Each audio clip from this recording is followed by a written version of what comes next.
varrendo a redação. Damos início ao nosso programa, agradecendo a companhia de todos vocês. E hoje, em especial, como nós fizemos toda semana, trouxemos um convidado muito especial. E hoje é dupla, dois convidados especiais.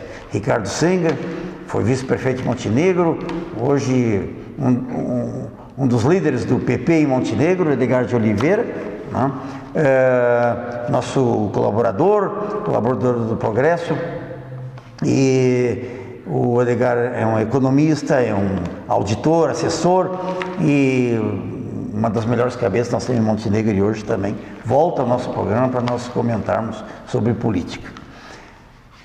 Agradeço aí o apoio do João Batista, do Adriano, da Clarice, que sempre nos acompanha, tá? E eu vou iniciar antes de apresentar porque até dispensam a apresentação, mas as manchetes do nosso Progresso. Lindo Progresso, 10 mil edições, papel bonito, enfim. Reportagem especial, o vereador Gustavo Zanata, um dos nossos vereadores e com um futuro promissor. Zanata diz que vereadores falharam ao não pedir CPI para o caso das máquinas chinesas.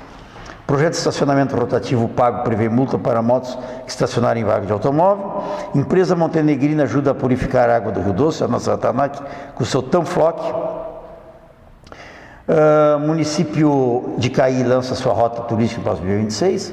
Em dezembro deve iniciar Ramiro Barcelos com obras bloqueadas, com ruas bloqueadas por hora. Shows aéreos serão atrações do Aerofestival no nosso Aeroclube, dias 12 e 13. Projeto Tribos Voluntários poderá chegar às escolas municipais de 2016. Ed Thompson, nossa coordenadora do projeto. E procurador poderá ser prefeito, aprovado emenda em segundo turno, na emenda constitucional, da emenda da Câmara, né? E diz que na falta do prefeito e vice-prefeito, né, poderá substituir o cargo, o procurador. Né? Muito bem, e outras notícias aqui do nosso Progresso, né, que você poderá receber gratuitamente, basta ligar para aqui para a redação, né? E todas as terças e sexta-feira você recebeu o Progresso. O telefone é 3632-4378. Liga e você recebe online o Progresso. Tá? Muito bem. Ricardo, muito obrigado pela tua presença aqui. Sempre muito agradável, muito pronta. Tá? E hoje vamos aí conversar um pouquinho sobre política. É um prazer estar aqui nesta casa aqui. Pena que todos os montenegrinos não possam estar aqui para ver essa reforma que está sendo feita aqui no prédio do jornal O Progresso. E há poucos programas atrás, meses ainda vim aqui, a gente estava numa salinha no fundo, bem tudo enjambrado, e agora nós já estamos aqui tipo num estúdio de verdade, não deixando praticamente nada a dever, enfim, para até, quem sabe, uma televisão futura aqui também, né? Design bonito, tudo muito moderno. Não sei se no interior do estado do Rio Grande do Sul já tem alguém, um órgão de comunicação com instalações tão boas, tão adequadas. Está muito bonito que eu fico só olhando isso aqui, e eu acho que isso aqui as pessoas devem visitar. Mais adiante, quando tiver tudo pronto também, quem instalar uma rádio aqui também, é uma satisfação, né? Uma rádio pela internet. Então, Marcos, eu acho que o teu programa aí só tem a ganhar também com as instalações, né? Ficou muito bom isso aqui. Sem dúvida. Aí um agradecimento especial ao João Batista, que se investiu, se dedicou, e a toda a sua equipe, né? Edgar se convalescendo de uma doença e mesmo assim recebeu o convite do Ricardo, do João Batista, meu, e está aí nos prestigiando. Muito obrigado pela tua ilustre presença. Tá bom, eu agradeço, e um rápido mal-estar nas costas aí, isso é coisa do tempo, da idade. Né? Exatamente. Não vamos dizer velho, experiente. Exatamente. O tempo e diz que o diabo não é esperto porque é diabo, mas é porque é velho. Se impõe. Então faz parte disto. Muito bem.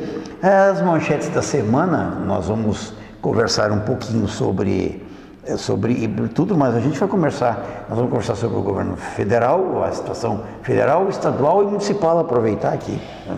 Mas eu lanço para vocês a entrevista do ex-presidente Lula, né? no programa Globo News, e em destaque a manifestação dele, duas coisas bem importantes assim. E ele disse lá pelas tantas que espera que em 2018 não precise votar.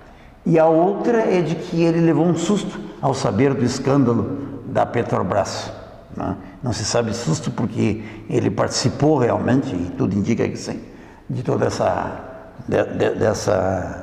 desse problema, desse assalto à Petrobras, ou se ele está se fazendo de salame. E depois nós vamos, no segundo bloco, tratar sobre um importante projeto da responsabilidade fiscal que o governo do Estado propõe para a Assembleia, e não sei porque está havendo uma resistência enorme, quer dizer, ninguém pode dar aumento por conta, que foi feito. E depois aqui a nível municipal, né, os problemas que o PP tem enfrentado aí com a secretaria, enfim, com esses debates aí, e falar um pouquinho do nosso Aldana e dos nossos próximos candidatos. Muito bem, começo com o Edgar, e a manifestação do Lula. Surpreende, não surpreende? Olha, o que ele quis dizer com espera não votar em 2018? Olha, o melhor comentário sobre a entrevista do Lula, que foi na Globo News, num horário, 19h30, né, um programa de meia hora, está na Folha de São Paulo de hoje, que diz que Lula transpôs o intransponível. Ele conseguiu se superar, né, fazendo uma auto-entrevista. Foi feita uma pergunta para ele falou o programa inteiro, falou o que quis. E o que ele disse, ele já vinha dizendo, e era difícil de superar, né, as afirmações dele, e ele conseguiu se superar, né? Disse um jornalista com um tom de ironia profundo, a alegação de falta de conhecimento, estou surpreso, eu virei, eu salvarei, parece que contraria tudo que está aí na mídia, que são provas que estão sendo publicadas, né? O recebimento de comissões, acertos de negócio, benefícios de família, de amigos, compadres, enfim, filhos, né? Não se sabe até onde vai isso aí. Isso constitui o maior escândalo da história do país, e não é só a Petrobras, né? Que é a ponta visível do iceberg, né? Nós temos o caso do BNDES, que financiou e mandou dinheiro para fora do país, para a Venezuela, para a Bolívia, para Cuba, né? Temos ainda que ver as obras da Copa, como é que ficaram, que foram também bilhões, né? Então o Brasil hoje, todos nós estamos pagando essa conta, e só o Lula é que não sabe. Então ele conseguiu transpor o intransponível. Eu acho que essa é a melhor definição, né? Não é mais possível se viver com esse quadro, né? Isso está afetando o país, dentro da economia do país e internacionalmente, né? Então estamos chegando à raia do deboche da opinião pública. Então é lamentável que esteja acontecendo conosco, com os brasileiros.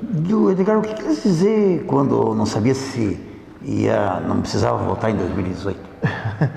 Ou nem ele sabe o que é isso? Não, ele vive certamente com jogadas, assim, com um tipo de marketing político, vamos dizer assim, ainda ultrapassado da década de 80, lá, dos anos que ele era sindicalista, e vivendo nessa ilusão de que as pessoas hoje não estão informadas, e as pessoas estão cada vez mais informadas, né? A internet está aí, nós estamos num veículo digital agora, falando para um sem número de pessoas, né? Então essa divulgação de informações vem contrariar tudo o que o senhor Lula faz, né? De se propor a ser o salvador da pátria, de ser inocente e de mentir, né? Ele mente deslavadamente, é aceitável ali, e isso é inaceitável, né? Isso é inaceitável, não é possível continuar assim. E fica pressupondo que, se houver uma reação da economia, ele pode voltar como um salvador, ele vai se apresentar nesse tipo, né? Até lá é preciso que o tempo, que a justiça ali, que as forças políticas se realinhem, que haja uma pressão internacional, uma pressão dos empresários, que estão muito quietos ainda, estão muito acuados, porque muitos se beneficiaram, grandes grupos se beneficiaram dessa situação, né? E então é preciso que haja uma tomada de consciência, 2 passos à frente. A grande questão do impasse aí, que vai definir isso, é essa posição com o presidente da Câmara, né? Ali que vai dar, acredito, os analistas falam, né, que vai dar o indicativo de como vai ser a reação política no país. Vamos ver o que acontece. Essa semana tivemos votações em que a Câmara votou com o governo. E a Câmara sempre se diz oposicionista, enfim, etc. Votou aí, apoiou os vetos, né, da Previdência, ajustes fiscais, enfim. Falta só a CPMF passar. Tudo indica. Tudo indica. Ricardo, só registrando que ele tem uma rejeição de 53%, é alta, mas teria 40% dos votos. Teria 40% dos votos manifestados. O que é bastante... Que é muito. Preocupante. É muito. 53% de rejeição é muito.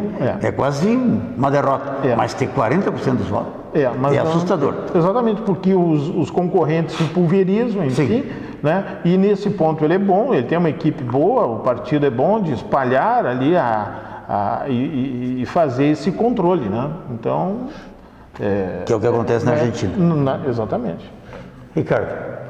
Acho que a situação nacional sempre, hoje em dia, ela está muito agora ligada à corrupção, né? E aí nenhum partido mais precisa ficar com o privilégio de ele ser o melhor, o mais isento, ou aquele que está assim, acima de outros, como o PT se julgava, né? Então isso aí terminou agora. O PT hoje é um partido normal, né? Nunca se roubou tanto nesse país, na história da República, desde 1889. Né? Nunca se roubou tanto na história da República. Sempre se roubou, houve fraude, porque isso é da época dos romanos, enfim, até bem antes. Mas na época do Império se faziam licitações, estradas de ferro, uma série de coisas, e a corrupção também. Mas nunca tão ponto, né? Que chegou a mexer com a estabilidade financeira do país, quebrou um caixa de um país. O país é um país quebrado hoje, né? Um déficit de cento e poucos bilhões. Então, já no governo do Getúlio Vargas, no segundo governo dele, quando já tinha liberdade de imprensa, no primeiro governo do Getúlio não se sabia o tamanho da corrupção, porque se alguém se pronunciasse era preso. Mas no segundo, quando entrou já a democracia, aí começou o Lacerda começava a denunciar as corrupções, mais isso, mais aquilo. E quando o Getúlio foi ver, o próprio segurança dele, já o Gregório Fortunato, que era um senhor moreno, aqui de São Borja também, quando o Getúlio foi ver, esse homem deu um tiro no Major Vasco, que fazia a segurança do Lacerda, e foi ver também que o Gregório Fortunato, o chefe da segurança dele, já estava mais rico do que ele. Mais rico do que ele, usando o quê? Usando a influência, né? Sendo aquela sombra do governo que usava, né? Eu estou representando o Getúlio aqui, então conseguindo nos bancos estatais financiamento para empresários, uma série de coisas, então ganhava a bolada dele. Bom, o Gregório Fortunato foi depois então preso, tal, morreu na cadeia por volta de 1960, né? Não pegou mais a liberdade. Mas então só para ver como é que essas coisas já andavam, né? Na época da ditadura, então não adianta dizer que não tinha corrupção. Getúlio, o JK fez também em Brasília, né? E ninguém vai dizer que não tinha corrupção, ali tinha também. Mas agora na história da República ficou escancarado, né? De quando se usar as empresas nacionais, né, quebrar com elas, porque essa história de dizer o petróleo é nosso, a empresa é nossa, não, a empresa é do PT. Não é do brasileiro, é do PT. O PT que usa ela para financiamentos, para isso, financiamento para aquilo. Então a Petrobras hoje é do PT, dá emprego para o PT e para outros partidos lá, inclusive do PP, PMDB, como disse, ninguém precisa se achar que está acima de alguma coisa, né? Então a nível nacional equilibrou tudo. Que nós podemos dizer que nós temos diferenças, às vezes é em estado, um pouco ainda, nas comunidades nossas, cidades de Montenegro. Mas na história da República está escancarado, nós temos lá um presidente da Câmara, sujeito a ser tirado do cargo agora, né, por corrupção, a impeachment de uma presidente, sujeito a ser tirado também, e eles diziam que não sabem nada. Também saiu na internet há poucos dias o filho do Lula dizendo, né, comigo não vai acontecer nada, todo mundo tem medo do meu pai, porque ele ganhou de uma empresa americana 2 milhões de artigos esportivos, 2,5 milhões. né, na conta dele. Isso, nessa entrevista, o Lula também citou que o filho dele tem que provar, como qualquer brasileiro, que ele não tem, que ele ganhou isso aí honestamente. Será que ele consegue, o filho dele? Então são coisas assim. Mas é isso aí, doutor Grilo. Edgar, a crise econômica, fundamentalmente, com uma previsão de 3% do PIB negativo em 2015, né? Era para ser zero, já foi aquele escândalo, agora, chegando ao final do ano, se prevê um PIB negativo de 3%, inflação de 9,70%, 9,80%, beirando os 10%, né? Os juros iguais ao de 2006, a venda de veículos igual a de 2007, né? Problemas enormes no país, a Selic igual a de 2006, né? E fundamentalmente a crise econômica vinda da crise institucional, né? Isso tem saída nesses 2, 3 anos, 1 ano, 5 anos, Olha, alguns falam em 6 anos. Exatamente. Alguns chegam a falar em 6 anos, mas a aposta cravada é em 3 anos. Né? É esse período que leva naturalmente. Vamos supor que tudo acabasse por um passe de mágica a partir do dia 1º de janeiro, né? Que tudo ficasse certo, acabou, se não há problemas nenhum, tudo fosse zerada a conta, levaria ainda 3 anos para a máquina produtiva voltar a vender, com as pessoas a comprar, pagar as suas dívidas e a normalidade, quer dizer, no mínimo 3 anos. Né? Então, por isso que chega a 6 para o país voltar a ter um crescimento natural dos negócios. Né? Isso é lamentável, isso é uma coisa muito triste o que se fala agora, né? Vamos ter aí 15 anos perdidos, vamos ser corroídos aí em 2 anos, né? Por todas essas questões que o Ricardo apontou, de corrupção, de roubalheira, de má gestão. Eu acredito que, sobretudo, de má gestão, de incompetência das pessoas junto aos órgãos governamentais. Eu ouvi uma entrevista do Delfim Neto, depois de um embaixador que serviu em Washington, que os dois, casualmente, em programas diferentes, disseram a mesma coisa, assim, a incompetência do governo, das pessoas que estão no governo lançadas ali, sem compromisso, sem bandeira nenhuma, sem vontade de servir a nação, as pessoas, né? Só no sentido de se locupletarem, de tirarem vantagem, né? Então isso está dentro dessa incompetência, é o que causa o maior problema. Né? Porque a roubalheira, ela é um problema seríssimo, enfim, né? Todos esses problemas aí que geram a Petrobras. Mas isso ainda não quebra o país. Isso ainda não quebra. O país é tão grande que isso ainda não quebra. O problema foi a má gestão. Né? Que isso sim consumiu dinheiro, espalhou e foram investidos, né? Foram aplicados em projetos, enfim, que não tem pé nem cabeça. Né? Essas questões do porto, por exemplo, o dinheiro do BNDES é aplicado num porto em Cuba, um porto do BNDES, com qual é a alegação, com qual justificativa? O governo Lula deu uma refinaria da Petrobras no início do governo para a Bolívia. Se alguém está lembrado, o governo Lula, o Evo Morales, mandou ocupar uma refinaria da Petrobras e o governo brasileiro não reagiu, porque ele mandou, vai lá, ocupa, toma conta e fica para vocês. Então, estas são as questões de fundo, né? São as estradas que não são feitas, enfim, tudo isso aí é o problema da má gestão pública. Né? Eu estava trabalhando... Malversão, diria um jurista. Eu estava trabalhando em Quaraí e deu uma crise de energia lá, telefonia, e o pessoal muito revoltado. Porque do outro lado tinha Artigas, né, com um parque eólico incrível, não é aquele de Livramento que é pequeno, financiado pelo Brasil. Exatamente. Ou seja... E os brasileiros no escuro. Eu precisei de que um órgão público resolvesse um problema urgente lá, de um processo. O cara se dispôs, foi do outro lado, em Artigas, lá na internet funcionando, com energia financiada pelo Brasil, a custo zero, né, ou quase zero. E o nosso pessoal está aqui com essas dificuldades todas. Enfim, este é o Brasil. Ricardo. porque ele tirou muitos brasileiros da miséria, deu casa, enfim, deu transporte, enfim, em forma de automóvel, caminhão, qualquer coisa parecida, financiando aos brasileiros. Muito bom, eu acho isso aí excelente, desde que haja dinheiro para isso, né? Então, tem programas que começaram a ser feitos, né? E isso aí começou a dar um caixa negativo no governo. Então, isso pode ser feito, mas quando existe o dinheiro. No caso, é um dinheiro que não existia.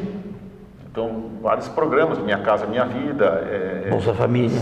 Bolsa Família, Sem Terra, por exemplo, ninguém é contra isso. Aliás, isso aí começou tudo já no governo Fernando Henrique, não quero proteger, mas já com Vale Gás, Vale isso, Vale aquilo, né? Então, transformar, depois mudar de nome para Bolsa Família. Então, isso aí, quando tem dinheiro, é muito bom. Mas começamos a usar o dinheiro, a mesma coisa que todo mundo fala isso aí sempre, nós começamos a fazer empréstimo para bancar a nossa vida. Um dia não dá mais certo, para bancar uma vida melhor. E se no caso, tendo dinheiro, tudo bem. Mas além de secar a vaca, então a vaca agora secou, esses programas estão sendo reduzidos, o déficit já foi falado aqui, são mais de 100 bilhões, então fazer uma coisa, vamos dizer, com dinheiro dos outros, ou dinheiro que não existe, são coisas eleitorais, né? Então, isso aí agora está difícil de ser bancado, porque o país começa, em função disso, a quebradeira, começa a não ter dinheiro, não honrar com série de pagamentos, pega dinheiro de banco estatal para financiar o governo federal, que é proibido por lei. Então, daqui a pouco o cerco começa a se fechar ao redor do governo, né? Isso também começa a dar uma imagem externa muito ruim. O nosso dinheiro começa a ser desvalorizado, porque o governo está mal, né? Ele perde o valor, as notas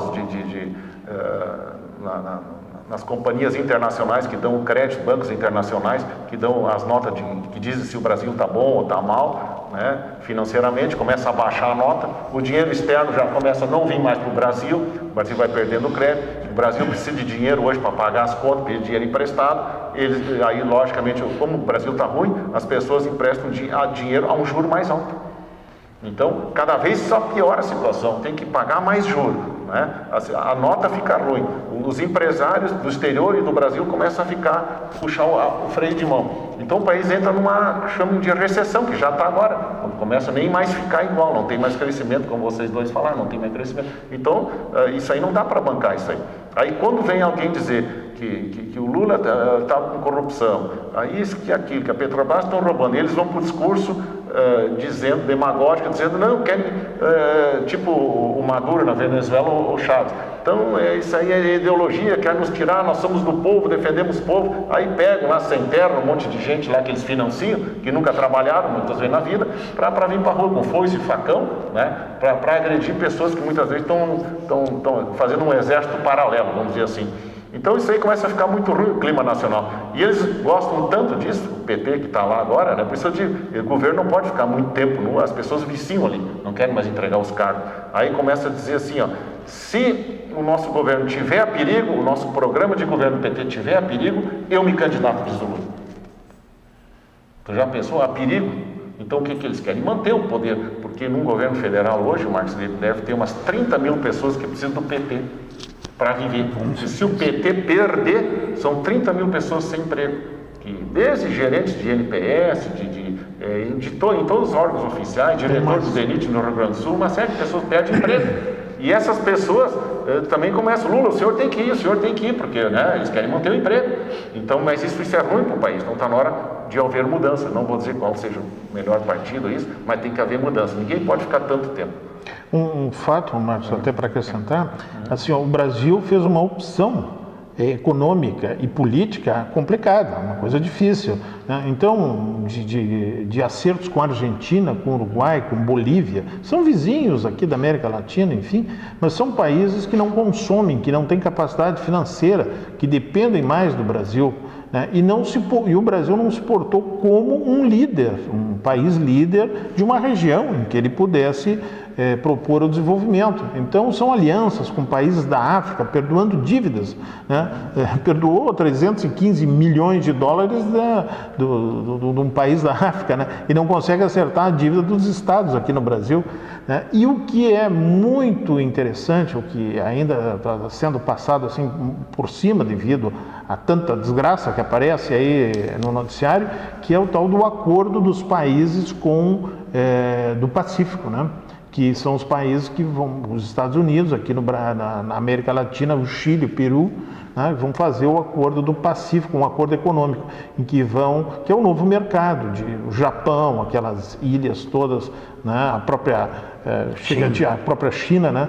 Então um acordo de livre comércio de mercadorias que vai desprezar até mesmo a Europa. A Europa vai ter que ir atrás disso aí. Nós vamos ter encerrando o primeiro bloco, até só para dizer que o Ricardo falou, foi das pedaladas, né? O governo paga o Bolsa Família, não tem dinheiro, manda a Caixa pagar, não tem dinheiro, a Caixa paga, quer dizer, ou seja, retarda, e isso é proibido por lei, né? Então tem que ter uma ordem nesse país, senão não funciona, que diz o Ricardo, não paga, vamos fazer benefício sem dinheiro, um dia estoura. Nós voltamos para o segundo bloco para ver a situação do Estado e o efeito chimarrão.